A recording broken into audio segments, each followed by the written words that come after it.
and also in police. I've acted as a consultant instructor, but also personally attend training.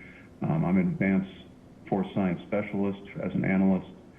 I hold examiner certification by Input ACE, which is video forensic, to understand the use of video. Specifically, I use that in understanding my analysis on use of force. Cognitive interviewing, I mean, it's all my CV, but just that's a quick overview. And I'm just trying to hit some of the highlights. Are you trained in the use of firearms and the proper handling of firearms?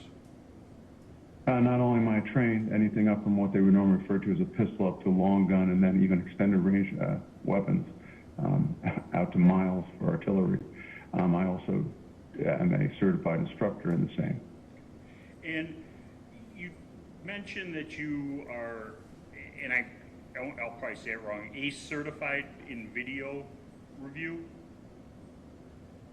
Yeah, so Input ACE, which is a Occam Video Solutions, a type of proprietary software in the review of video, offers both what they call an operator level course, how to use their software, and an examiner level course, which is how to use it in understanding what you're looking at, content. And I'm certified or received a certification at both the operator level and the examiner level. And the final one, which I still have another course to complete, is the metrological level, which is the idea of light boards, a bunch of technical stuff that I'm not going to go into, and I'm about halfway through on that. Have you ever testified in a court of law in either state or federal court as an expert? Multiple times. Have you, I should have asked it the other way, but can you put a ballpark number on the amount of times you've testified in a courtroom? Yeah, so the short answer is I've consulted about maybe 60 times on use of force type cases. Out of those, I've written opinions 32 times and testified 20. Okay, thank you. Plus or minus a couple. So many times you're engaged in a case where you don't end up testifying. Is that a fair way of characterizing that? Yeah, I mean, I'll write an opinion, and a lot of times settling by mediation or arbitration, a settlement is reached, or it's dismissed after the opinion's rendered. And you were engaged in this case by myself to review the actions of Kyle Rittenhouse, a citizen, on August 25th, 2020 in Kenosha, Wisconsin. Is that a fair statement? Yes, sir. And do you look at cases involving a citizen differently than a law enforcement officer? To a degree, to the state's argument of being put forth, the idea that I look at a lot of things from a police perspective, meaning the laws, the standards, as already been described. That's absolutely true, but the thing that even precedes that is all cops are humans. And so the fact is, the first thing we have to look at when we're engaged in these types of analysis or reviews is how is the human being involved, especially with the affect of their perception, attention, training, put in all the different variables. How is the human interacting with the event that's unfolding in front of them? So I would argue that first and foremost, every person involved in a use of force event is first and foremost a person, and that the principles outlined, in my opinion, are primarily directed towards that. So that's the first part, even if I were to look at police. And then, as the state accurately describes, if there's another layer to apply against the analysis or the reasoning, such as police standards, those other things, I would then apply those as well. And when you reviewed this case, primarily you did it through police reports and review of videographic evidence? Yes, that's correct. A lot of video evidence and breaking that down, and then whatever reports and evidence that were given to me, yes. Now, in discussing testimony, or strike that, in putting together your testimony, is there anything to consider when making opinions by videographic evidence? Now, when you say being put forth my testimony, are you speaking to the opinion that I rendered? Yes. Okay. Yeah, I think one of the things that's highlighted is video is amazingly powerful. It gives us insight into a lot of things, but it also has limitations. And I've outlined that in the report, and I can use an example right now by what we're looking at. I see a screen right now with potentially the judge is just showing with his Honor's just showing with a phone emblem, but everybody else has mostly pictures up. Every part of this stuff is in the same field of view. I can see everything behind Ms. Howell as I can see everything directly in front of Ms. Howell with the same degree of clarity. A person, a human being, cannot do that because they're in three-dimensional space. And so you have to begin to understand these things. The value, which I completely agree with, of video, and some of the times the misperceptions of what we're looking at as just a human, and that's just a simple example. And does the video show, in this case, obviously the actions of Mr. Rittenhouse are paramount. Does the video show Mr. Rittenhouse's point of view? Oh, no, there's no way any video can show a person's point of view. That only exists in the person's mind, and that's where, and just for example, looking at all the different angles of the video, right? At no time do we see what Kyle Rittenhouse was looking at. We see what the camera was looking at, the video is, but we don't see what he was looking at.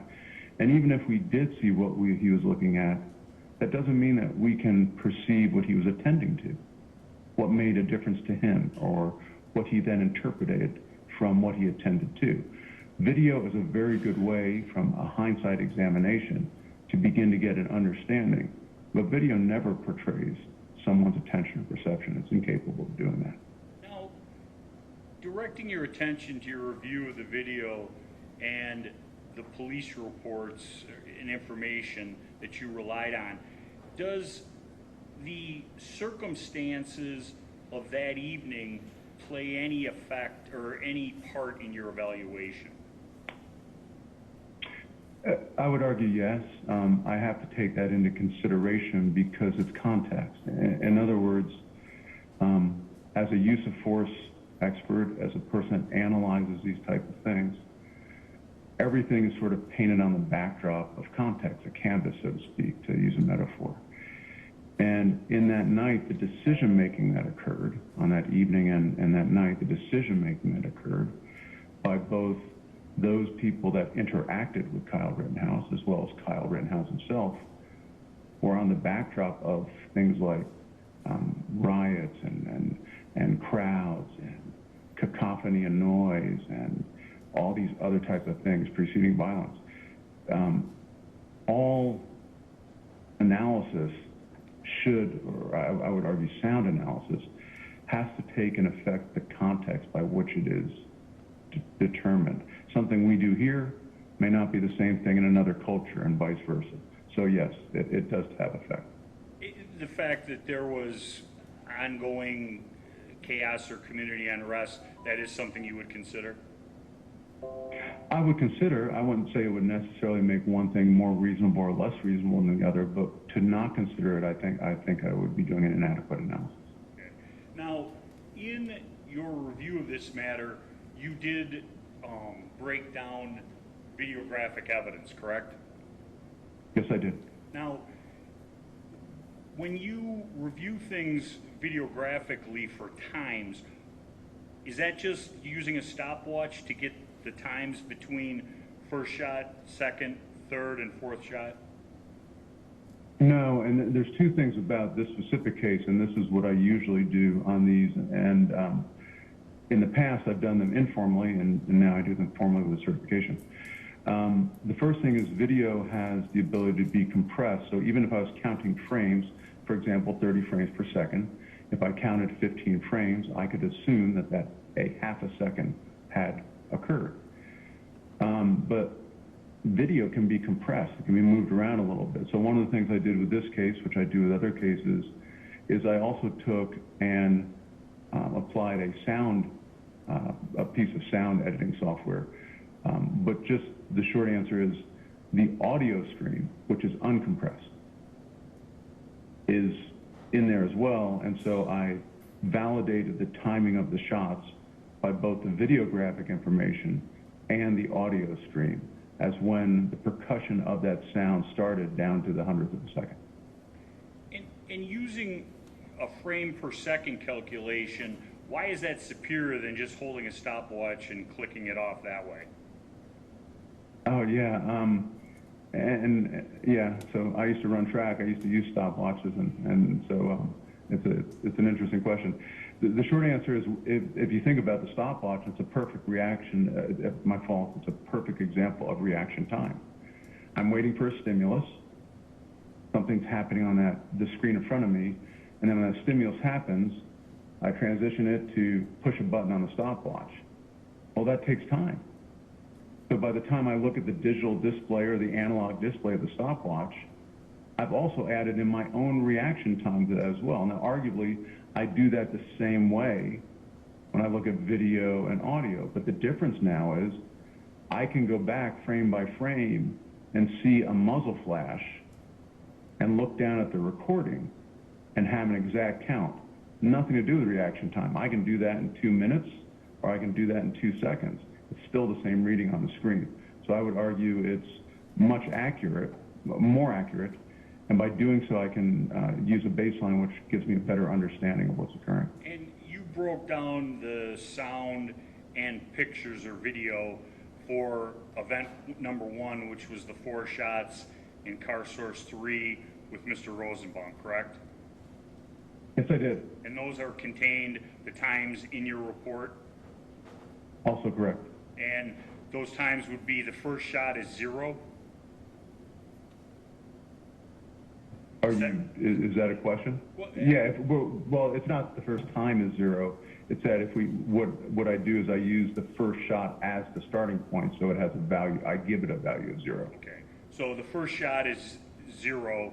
The second shot would have been 26 hundredths after the first shot. The third shot would have been 25 hundredths after the second shot, and the final or fourth shot would have been 23 hundredths after the third shot, for a total of 74 hundredths from shot 1 to 4. Is that a correct statement from your report? Yes, sir, it is. And you're dropping out. Excuse me. You reviewed that, and you've used scientifically accepted principles to reach those times? Okay, sir, just for the accuracy of the court, you did drop out on part of your question. Could you ask the question again? I'm not sure yet. I'll have a question over, but I do want the record to reflect there was he paused. I did. It may have sounded like you lost some sound, but I'm not sure you did. Okay. Yeah, I'm not from the court. I'm not getting any transmission. That's if you're hearing me. Someone forgot to turn the mic on. I can't imagine who that would have been. Try your question again. So you've reviewed that video and sound stream, and you can provide that opinion to a reasonable degree of scientific certainty based upon your certification as an ACE input operator. That is correct. And you also did that for event number 2, correct? Also true. And in event number 2, you used the same principles? Yes, sir. And in event number 2, shot 1 would have been the 0 beginning of the sequence? Also correct.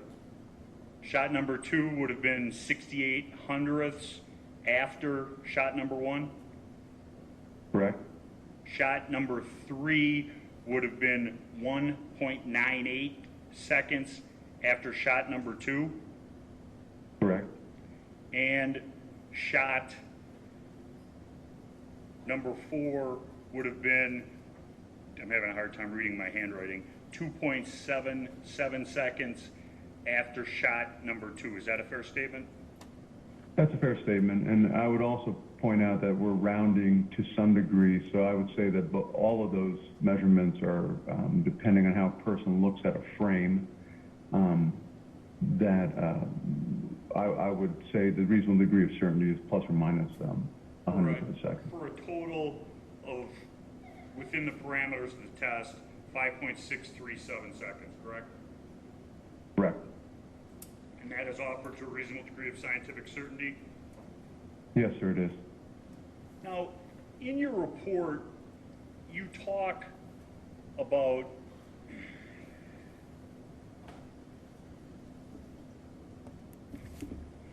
hindsight bias and outcome bias, correct? Yes, sir, I do. Could you please give the court an example of hindsight and outcome bias? Absolutely. So the first thing, just as a walking the walk and talking the talk and setting the context for the frame, is that I don't use the word bias as something bad. We all have biases. It's not a big deal. We just have to, what happens most of the time is we're just unaware of them. A lot of times a bias may save our life, so it's not a bad thing to have. So using that as a frame, hindsight bias is just the fact that when we see something, and it's why it's closely related to outcome bias, is that when we look backwards, hindsight, is that we're able to discern stuff that supposedly we would have known prior. And the easiest example I can give of that to the group listening would be, think about how many times after something occurs you say, well, it was obvious, we shouldn't have done that. Well, it was so obvious, and the people you're talking to are your friends and they're not idiots, then why did they choose that? Well, they chose it simply because at that time it wasn't obvious. Hindsight bias is that idea by looking backwards, we can point out the one thing, the obvious thing that we should have known differently. And we have to be very careful about that when we're determining what was reasonable, because a person in the middle of making the decision does not have the luxury of hindsight. They don't know what the future is going to be. They don't know if they would have done this, it may have turned out differently, or that kind of stuff.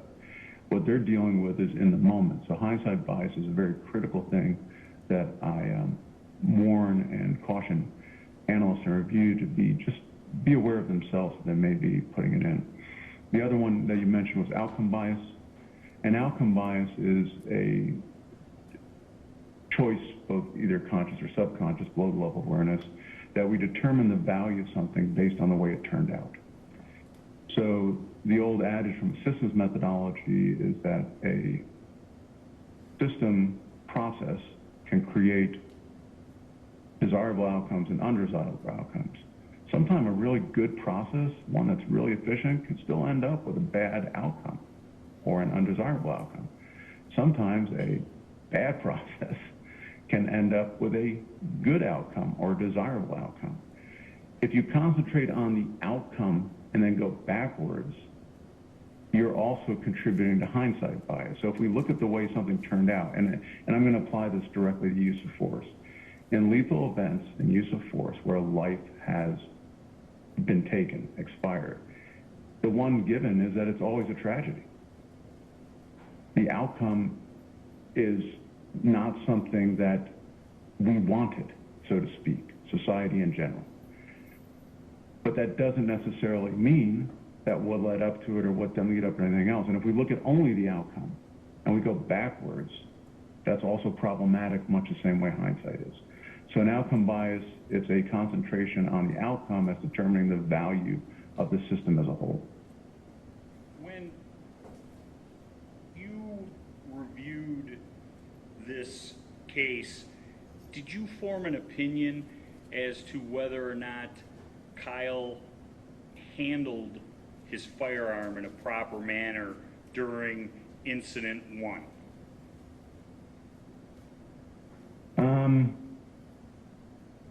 Not so much during incident 1. The video didn't really show enough clarity of handling characteristics.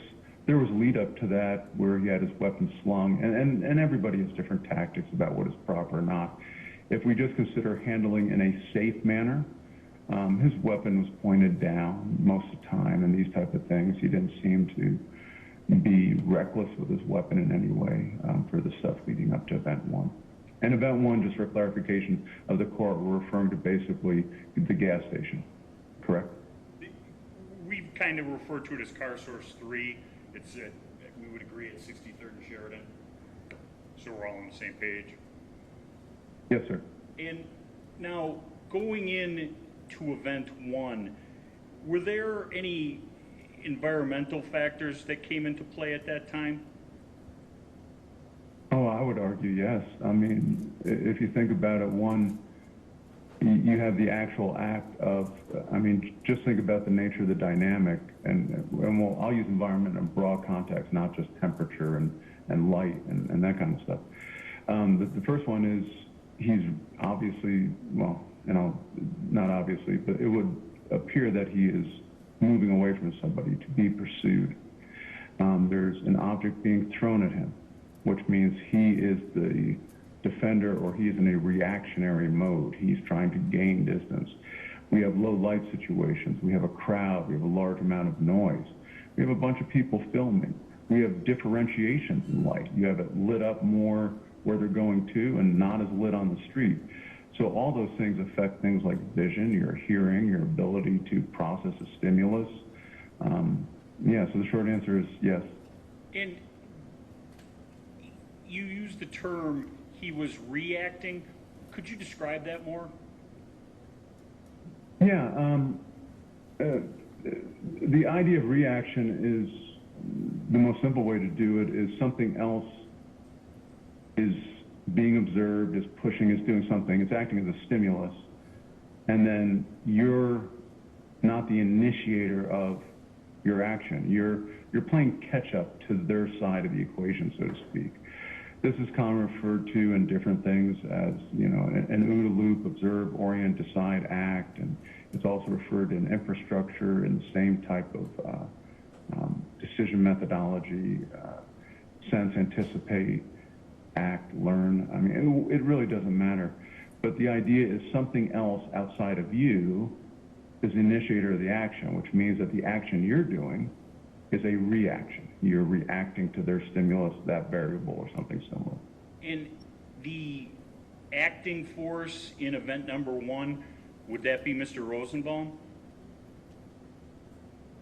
Again, I can't speak for the mind of Kyle Rittenhouse, but I would think it would be absolutely expected or reasonable that that would be the causal action, because up until that point, he was not moving in that area. And so. In your evaluation of the things that happened in event number 1 at car source 3, what factor, if any, does the concept of novel situation play a part? Yeah, again, that so when people are exposed to something that they've seen before, a driving event, you've been to the range and you've gotten your concealed carry license as a citizen, whatever it may be, the more that you get exposed to something, it is not as novel, and you begin to build basically ways that you react to it. And we're just going to call those heuristics. They're sort of like subroutines. You don't think about them a lot. You don't think about how you hold the fork or how you drink a cup of coffee anymore. You just reach for the coffee and the drink. You don't do it until all of a sudden, when you drink that cup of coffee, you put salt in it instead of sugar by accident, and all of a sudden you realize what you're drinking isn't what you're supposed to be drinking, and now all of a sudden you realize your subroutine isn't working.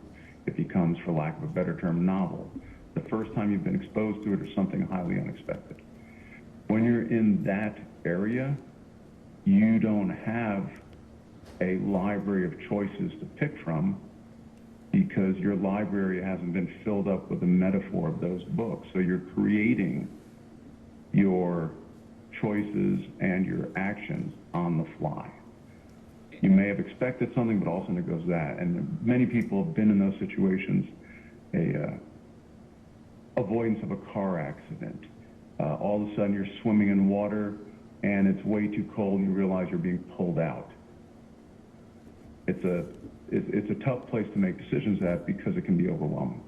And in this novel situation, assuming this is the first time Kyle Rittenhouse had ever been chased by somebody in this situation, is one of the choices flight? absolutely. And You can. did you see evidence of flight on the part of Mr. Rittenhouse? Again, flight would be a subjective term. I see evidence of Kyle Rittenhouse moving away from what would be perceived as his adversary. And do you see his, I'll use your terminology, adversary do any physical actions towards him? There is indication in the video that there's a closing of distance, and the closing of distance is occurring in a narrowing of space of movement, the space between cars and this kind of stuff. So the thing is, we have this idea of getting close, and I don't have a lot of room to maneuver. And then also the idea that if we're that close and we're being pursued, we're now bringing a weapon, a lethal weapon, into this. And that is Kyle's weapon, because if he doesn't retain that, that can be a lethal weapon on either side. And so those actions are all, I think, reasonably portrayed within the video and the evidence. And when you say he wanted to retain that, what do you mean? Yeah, and again, I can't speak for Kyle Rittenhouse. I don't know whether he wanted to retain it or not, but I would argue that that a person that has a weapon, such as a firearm, that one of the things that you want to do is to maintain control over it for two reasons. One, so that you're not unsafe to others. You don't inadvertently pull the trigger when you shunt or trip or do something with it. And the other thing is that you don't give a weapon, so to speak. You have your weapon taken away, and then it is now used on yourself or others. One of the common things you see, just the sling carrier with holsters for pistols, is they are a form of retention, some better than others, some not so much. But when they use the word retention, retention speaks to, does that person maintain control of their weapon? And to your training, understanding, would it be reasonable for a person to want to retain their firearm from another person who has threatened to kill them in the past? Yes. Why? Because if their firearm is taken away from them, and if they believe that person to be willing to do them serious bodily harm or anything else, a reasonable perception would be, once they take that firearm, they're going to potentially use it against me. And in your report, you talk about motive and action. One of the key words that you use is the word means, correct?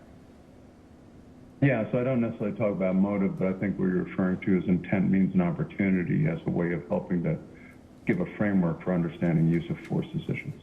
Okay, and would you comment on means as it applies to the events, event number one? Why would be the means? Well, yeah, so the short answer of that intent, means, and opportunity in a really quick synopsis is, means is the tool, whether it could be a fist, a knife, a gun, or whatever. Opportunity is the ability to use that tool. For example, if you had a knife but you were 100 feet away behind a closed door, you'd have a means, but you won't have opportunity. And an intent is a demonstration of the willingness or their intent to actually apply the means with the opportunity. If any one of those are missing, then it sort of doesn't work. So in this case, the means would be the fact that there was a weapon on scene, Mr. Rittenhouse's, but also the means exist on the adversarial side, in that the means are fists, a willingness to engage in physical confrontation, any of these type of things that if Mr. Rittenhouse perceived that, that would be means that would have nothing to do with him. And again, we haven't had any comment on that yet. And opportunity, how does it apply in event number one? Well, it's a critical sense. Go ahead. No, you just hit on it. The fact is, I have a in the first couple of moments, the frames, we see the pursuit across the parking lot. And at that point, we have, I'm not going to estimate the distance. I haven't done any mineralogical studies on it. I don't think it's that critical at the moment. But what we see is a closing of the distance. And so the closer and closer we get, where we get into the space of physical confrontation, the criticality comes down to now is now the lethal firearm, Kyle Rittenhouse's firearm, is now a potential weapon for both parties, not just something Mr. Rittenhouse would use either lawfully or unlawfully. But the idea is, in this case, when we get closer and we get into this potential range of the wrestling match, so to speak, where I'm 1 hand's distance away or 1.5 steps, so to speak, now that lethal weapon is part of both sides of the equation. And after the 4th shot is fired in the area of Mr. Rosenbaum, you see on the video, because I'm trying to move this along, Mr. Rittenhouse continue, run around the car and come back to the site where another individual is giving Mr. Rosenbaum aid? Yes. And you see Mr. Rittenhouse make a phone call and then begin to run down the direction of Sheridan Road, or to Sheridan Road, and then in a northerly direction. Is that a first statement? Yes, and again, the concept of run is subjective, but he was, whatever term we want to give, jogging, moving faster than a walk, but yes. Okay, and that's kind of the events, excuse me, the running down Sheridan Road is what leads us to event number 2. Is that a fair statement? Well, yeah, but it's two sides of the equation. The running, it places him in Sheridan Road, but it's the fact that there's a crowd and he's in this crowd, and that you have two sides of the equation, the crowd and him. So the running puts him in a location, but running itself didn't cause the event, I would say, other than maybe the fact that he was paused in his running when he stumbled. Okay. And you see a crowd gathering or coming towards, surrounding Mr. Rittenhouse. Is that a first statement in the videos? I think that's fair. And there's some physical contact made by Mr. Rosen, by individuals, and Mr. Rittenhouse goes down on the ground, correct? Yes, that's correct. And between event number 1 and him being knocked or tripped to the ground, do you see him handling his firearm? Yes, and just a clarification of the past one, I'm not going to, we see a stumble and a fall. I don't want to imply necessarily that he was knocked to the ground. But at the point of the handling, he had maintained his weapon, and he's on the ground with his weapon, which is a long gun, or often referred to as a rifle or firearm. As he's going down Sheridan Road, is he recklessly pointing his firearm at people he thinks may or may not be a threat? Is there any evidence of that? Not that I've seen on any of the video that's been given to me. In fact, I think he only looks over his shoulder, if I remember correctly, maybe one time. His focus seems to be on moving forward in his direction of travel. Okay, and when he does that, that's the individual who runs up to him and films him and says, "Hey, did you just shoot somebody?" Yes, and it's in that direction. Even when he got back up after the event, he still went off in the same direction that he was initially depicted in moving towards. Okay. Now, when he's on the ground, does Mr. Rittenhouse immediately open fire on anybody who's around him? Not depicted by the video evidence I saw. Okay. Does he point his firearm at individuals who might be near to him without firing? I'd say it's pointed in the direction. I mean, he's surrounded by 360. If his firearm is up greater than 10 inches off the surface of the pavement, it would be pointing in the direction of somebody. So yeah, the short answer is he does point it in the direction of I mean, it's a firearm. The bullet travels long distances depending on the ammo. And so the thing is, he does that without firing initially. Okay. And you can see some people react to the firearm without him firing and backing off, correct? That's correct. And describe what starts the shooting in event number 2, to your professional opinion. Well,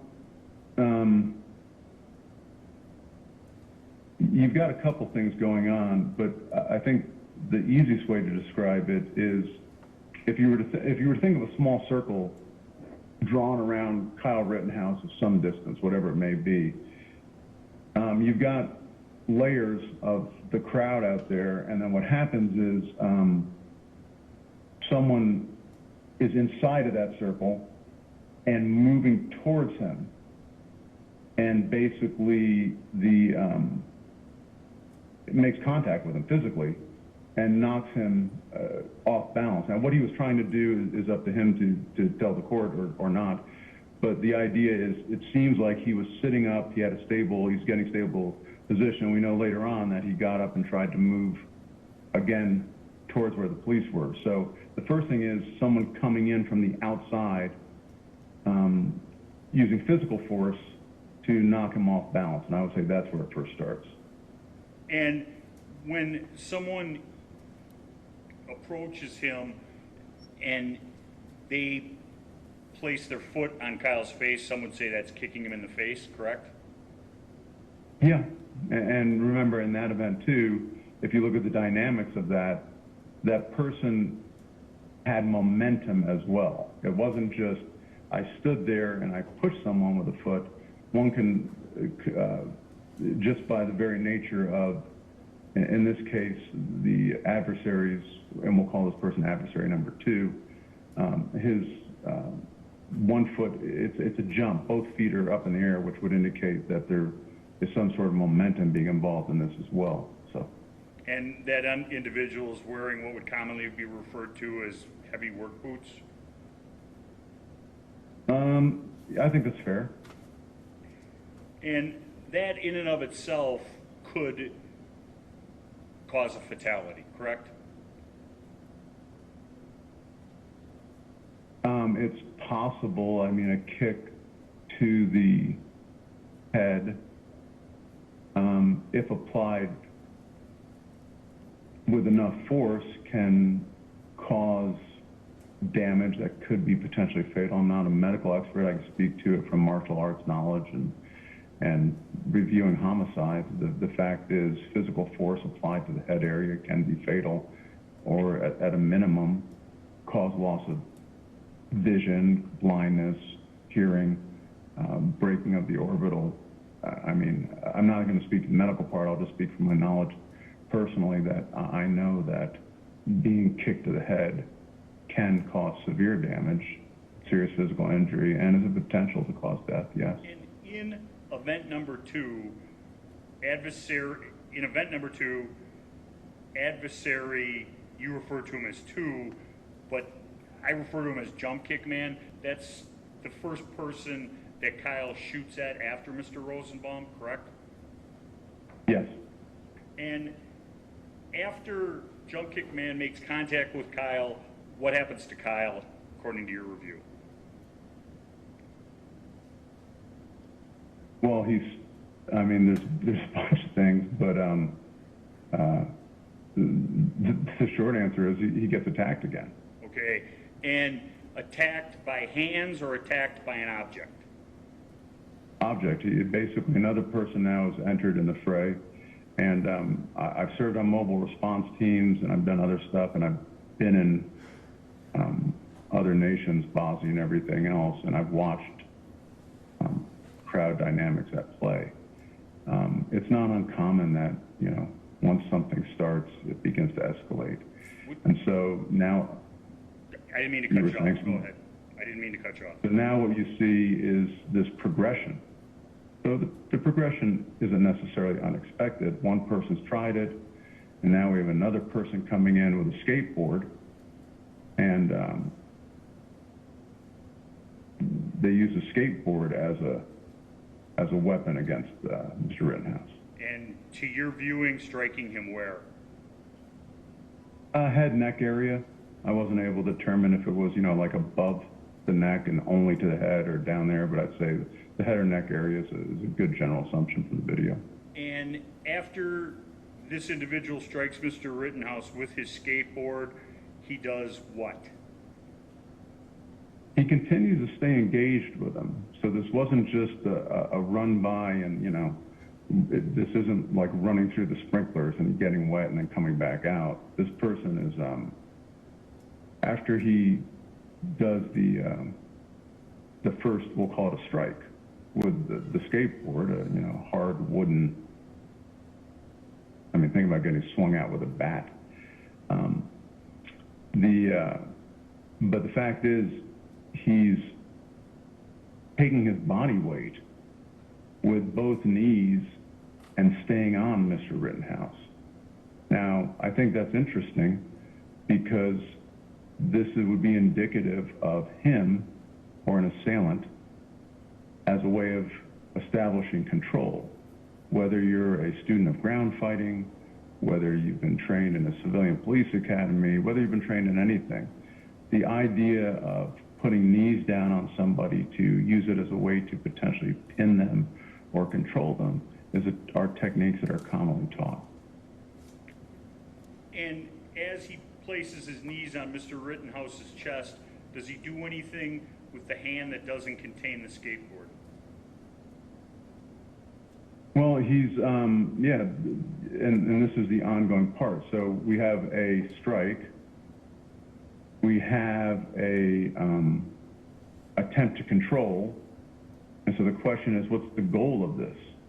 Well, you can see that in the video that the left hand of the assailant is now beginning to go the body line. It's beginning to drop below the body line. And so the question is, what's down there and why would his hand do that?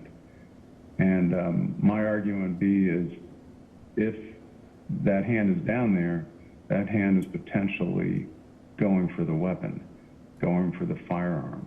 Now, can I say that with absolute certainty? Of course not. I can't speak of the mind of the assailant. Can I say with reasonable certainty, and that it would be reasonable if Kyle Rittenhouse had perceived that? Would I say that that's a reasonable perception? Yes. And when this individual goes for the firearm, is there a reaction on the part of Mr. Rittenhouse? Well, eventually, well, there's a struggle. I mean, the fact is, you can see in the multiple frames, Mr. Rittenhouse is holding on to his weapon to maintain control of that weapon. It's being pulled because you can see the motion of assailant number 2 going away. He's not going into Mr. Rittenhouse. He's going away, and when he's going away, he's got his hand specifically on the weapon itself, and so he's pulling the weapon. And when he's pulling the weapon, at some point, obviously, approximately .684, the response is that Kyle Rittenhouse fires. So, in your review, just so it's clear, in your review of the video, you could see initially the hand going down below the body, and at that point you're not willing to say he's grabbing the gun, but in later frames you see the assailant exercising force on the firearm, trying to remove it from Mr. Rittenhouse's person. Is that a fair statement? No, it's absolutely fair. And so the thing is, on the first question, I can't know. On the second question, how did his hand get to the gun, which we do know, it's in the evidence, it's sitting right there in front of us. It had to occur between the time of the struggle and the time of when the second assailant has gone back to standing. So again, with reasonable certainty, like I said, could we assume, even though his hand was out of view, that he was getting control of the weapon? Well, yeah, because how else would his hand be on the weapon in the next frame? And this all happens very fast.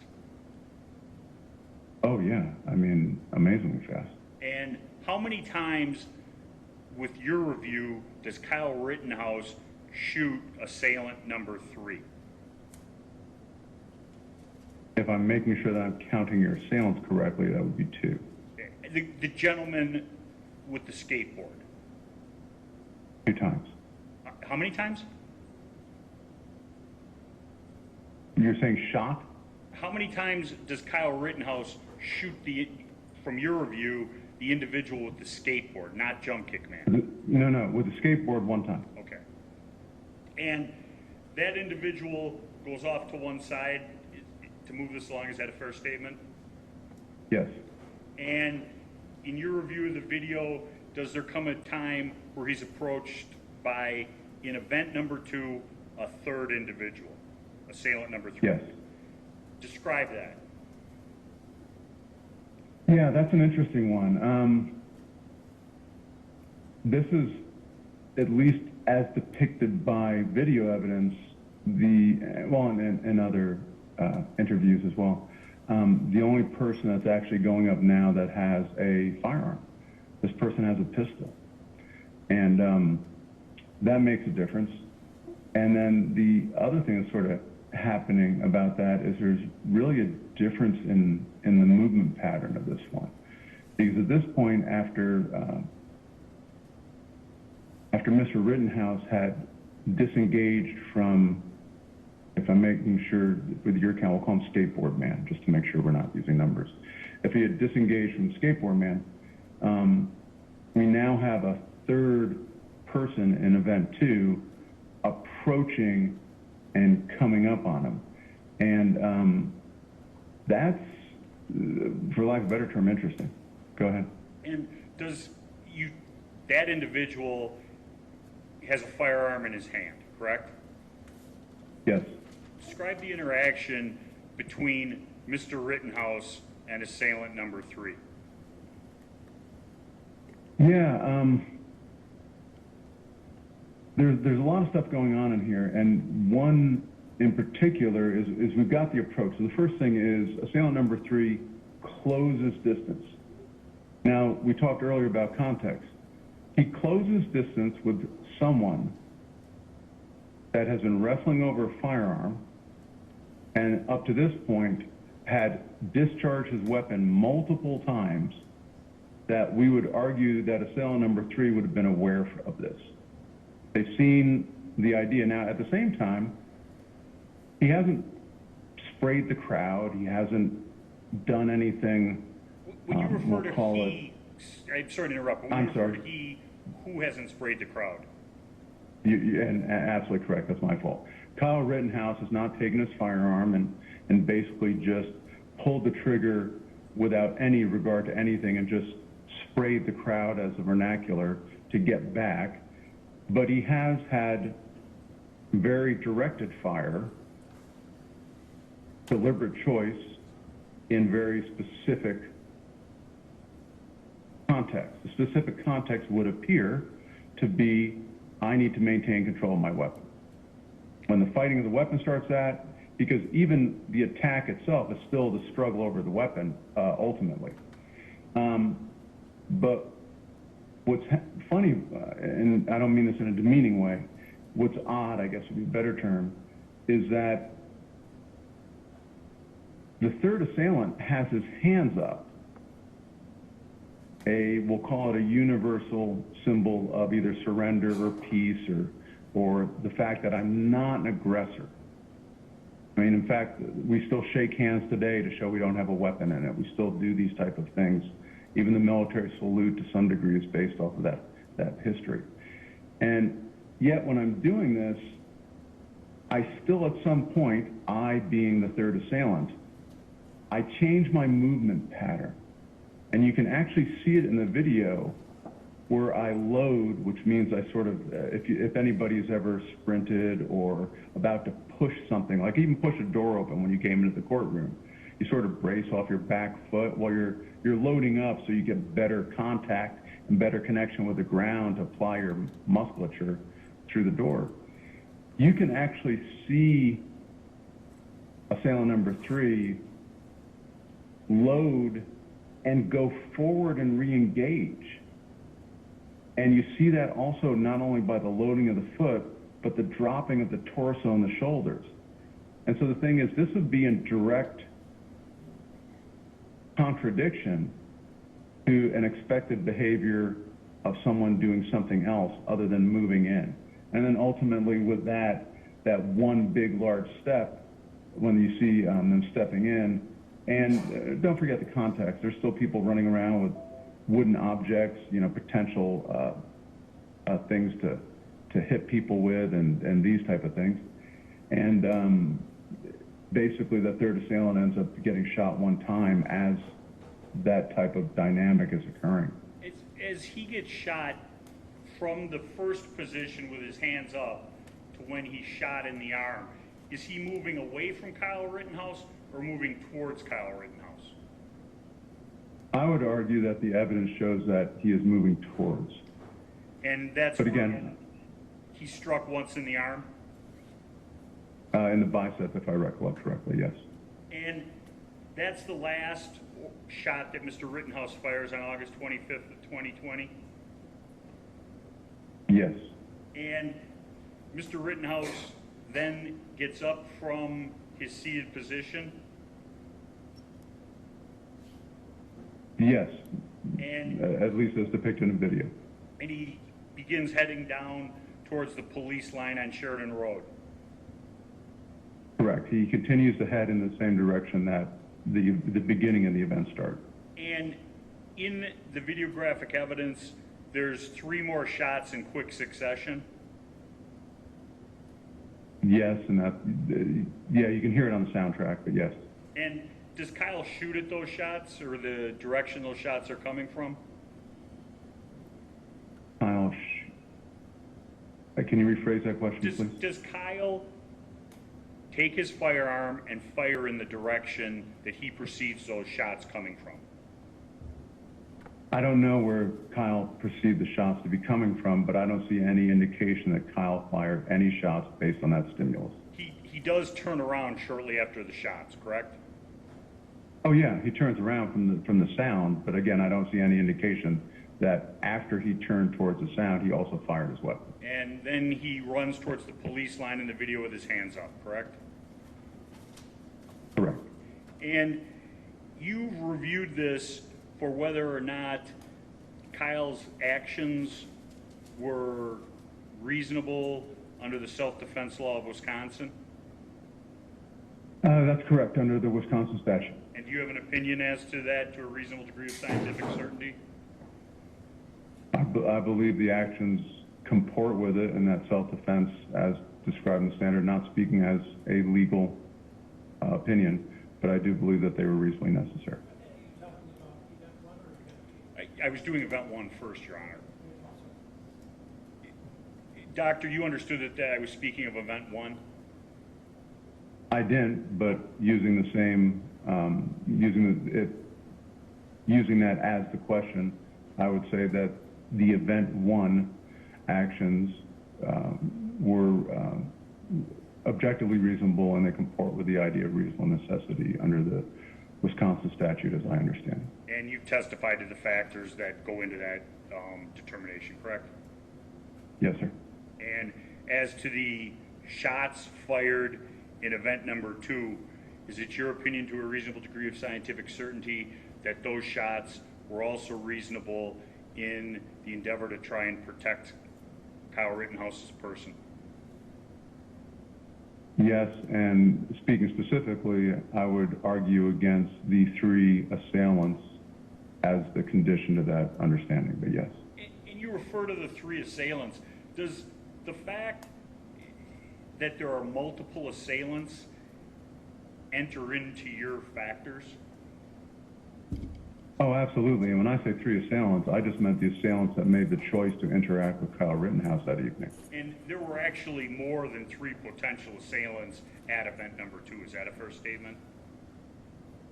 There were many people milling around. Their actions would indicate agitation, potential aggression. They were carrying things that could be used as weapons. They were obviously not pleased with what had occurred and were in a high state of emotion. I mean, that's depicted by just some of the soundtracks of that. So we have the actual assailants, those that chose to make contact to physically assault Mr. Rittenhouse. And then you have the potential, and that's what I was trying to describe when I described the different circles of those different layers. And it's very common in crowd dynamics, but it's not an uncommon event. When you say crowd dynamics, one of the labels of a crowd dynamic is mob mentality, correct? It can be. It's not always there. I mean, we have peaceful protests every day. A lot of it is what they're choosing to do, and but yeah, I mean, we talk about crowd dynamics. It's just the dynamics of the crowd. If we have mob mentality, can we have people pile on to something, or the anonymity, or the willingness to do stuff that they wouldn't normally be willing to do? That's more often attributed with, we'll call it the concept of mob mentality. Thank you, Doctor. I have no further questions. Yes, sir. Let's break at this point, and I'm going to ask that you return at 1:20. Your Honor, I have court this afternoon. I have conflict.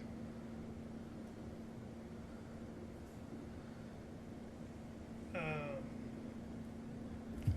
thought this would all finish in 2 hours' time? I'm sorry? You thought this would finish in 2 hours' time? I Where do you have to go? I thought we'd scheduled this for 2 hours, Your Honor. When you spoke, I think you're right about that, but where do you have to go? I have initial appearances this afternoon starting at 1 o'clock before Commissioner Keating. No one else can handle those? I can see if someone else in the office can. Are you available this afternoon? I'll make myself available, Your Honor.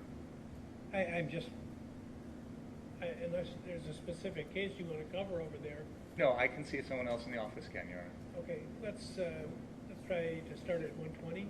Have a 1:15. Can we make sure the witness is available? Dr. Black? Yeah, good question. Doctor, are you available at, what is it? It was just after 10 there? It would be 11:15. Yeah, it would be 11:15 my time, Your Honor. Are you available then?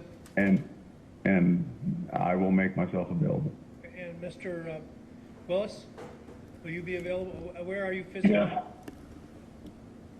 I'm in the state of West Virginia. Okay, so you're at one little after 1 now. Are you available at 2:15? Yes, I am. Okay, great. Okay, 20 minutes after that. How long does the court anticipate going this afternoon? Until we're done. Okay. Okay, great. Thank you. Thank you. Thank you.